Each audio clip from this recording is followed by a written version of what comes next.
can we fight with God? Well, one of my favorite stories in the Bible, my favorite people of the New Testament, is a man named Gamaliel. And in Acts chapter 5, the issue came up where the apostles were proclaiming who Jesus is, and they were saying that it's the religious leaders that put him to death. This really ticked them off, that they wanted to kill him.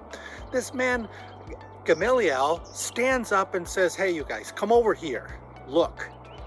Don't fight with these people or put them to death, because if you do, you might be fighting God himself." And then he goes on to talk about some other things that had happened with uprisings in his day that really came to nothing. He says, look, if you fight these apostles, he didn't call them the apostles, these men, he said, you would be fighting God. Let them go. And if it's of God, it'll work itself out. I don't even know what happened to Gamaliel. He was Paul's teacher, actually, in the Bible.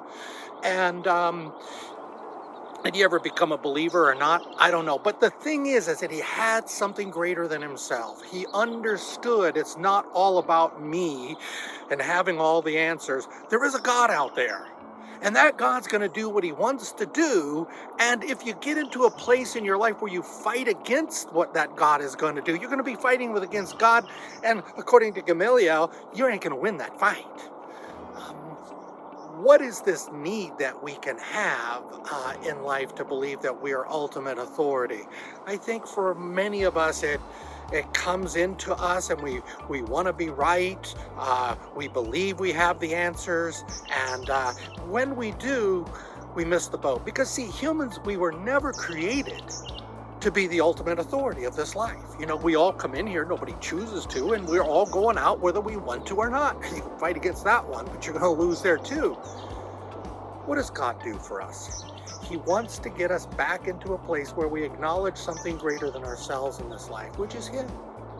And the way he does this is through our failures, through the times when we set ourselves up as ultimate authority of life.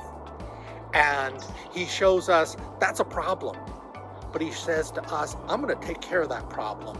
I'm going to take care of it through my son, who dies for you, who loves you, who forgives you. Opens up a whole new world to us. Hey, if this video's been helpful for you and you'd like to receive more for the curious, you can probably like, subscribe, and follow. If it'd be helpful for some of your friends on your friends list, feel free to share it. But in any case, as we say, Salam Allah fi aretek la paz de dias et tu viaje. Hey, God's peace be with you on your journey.